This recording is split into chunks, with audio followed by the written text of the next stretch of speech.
So, fellow bikers, why did I choose this bike? Well, first and foremost, I chose this bike because of the aesthetics. Okay, simply put, the bike is beautiful. I just love the color.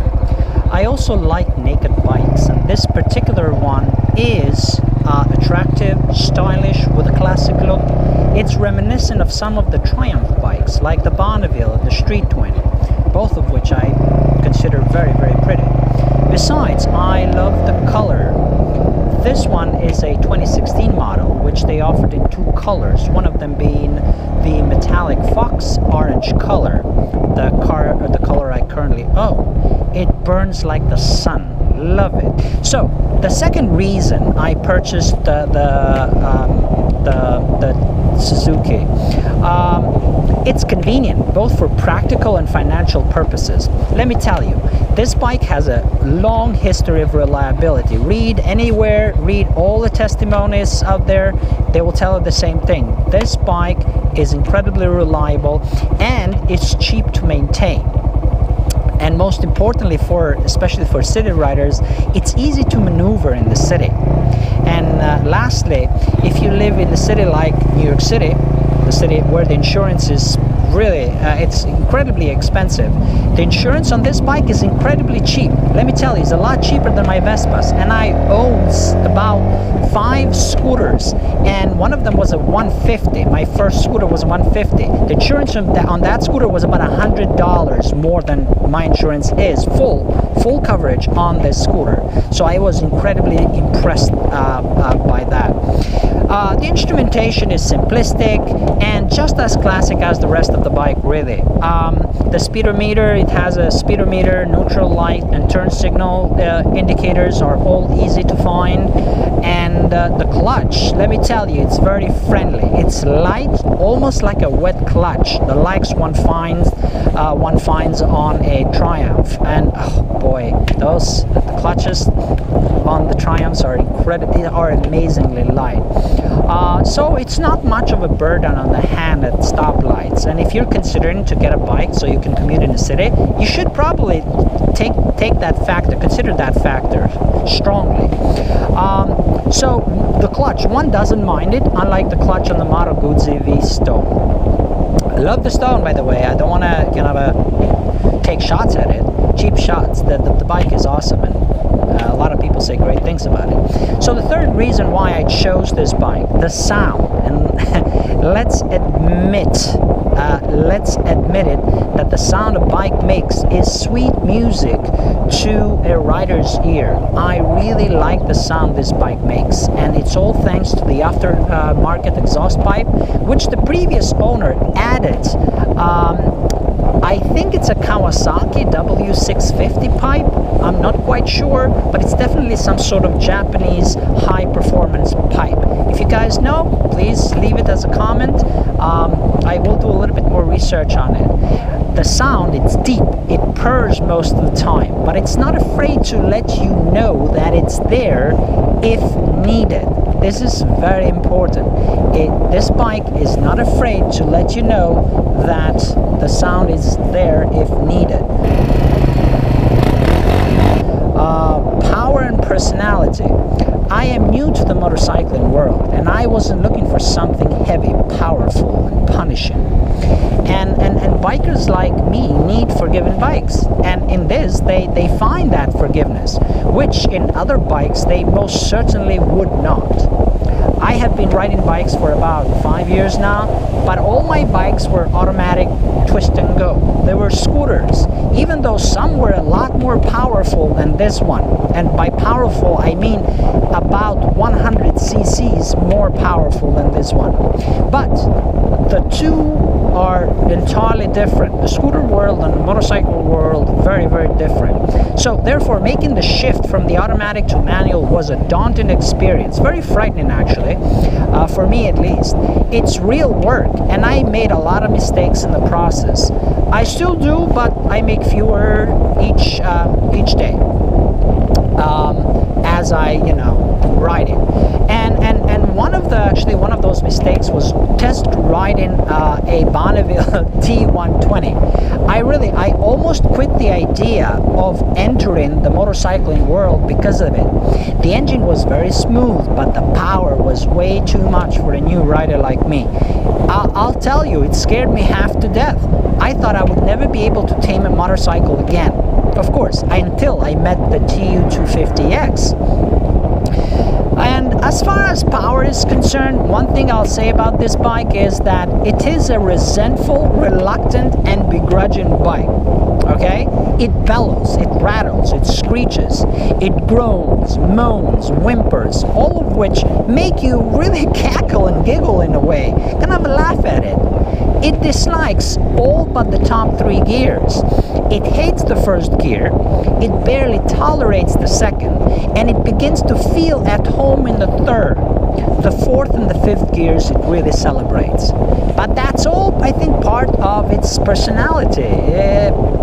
What makes it peculiar, right? It's all part of its peculiar yet charming personality. Now, the 4th reason I purchased this bike was vanity, and honestly a feeling of brotherhood, but I only found this out once I bought the bike, so it's not fair to say that I purchased it for that reason. This bike is an incredibly social bike, very friendly, a head turner for sure.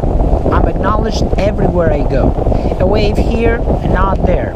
I even get thumbs up sometimes. Then there is the occasional honking of horns by passing riders. It seems to me that the bike evokes a sense of melancholy on experienced riders. Many riders, I believe, and that's my belief, okay, when they set eyes on this bike, are reminded of their first, their only true love that kind of gently and ungrudgingly led and guided them to the fountain of life, the open road life, the adventure. So this all does wonders for one's vanity, I tell you. And as riders, we are a vain bunch. And what's more, you know what? We deserve to be a little vain. We really do. Because we take risks with this bike. And we take risks actually every time we go out there into that mad, crazy, but beautiful world. But I have to say though, this bike is not without shortcomings, without weaknesses. And I'm going to list a few of them because you should probably consider them when purchasing a bike. Okay, I'm not here to sell the Suzuki TU250X. No way. I have no connection with the company. The first weakness, or kind of a shortcoming. This bike lacks an actual fuel gauge. Okay, there is absolutely no fuel gauge. There is a reserve light, but entry-level models from other manufacturers offer actually the fuel gauges. My Piaggio 150 had a fuel gauge, so I wonder, Suzuki has been making this particular type model since I think 1992, so come on, it's 2020. That's a simple, I think, addition that could be easily added to the instrumentation of this bike.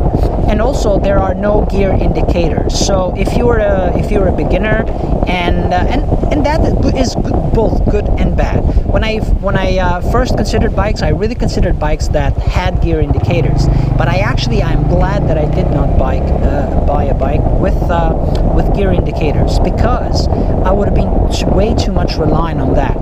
With having a bike with no gear indicators, I think has enabled me to get to know the bike more, and I'm actually learning a lot more about shifting gears and the relationship between each gear to the speed of the bike and the revs of the bike.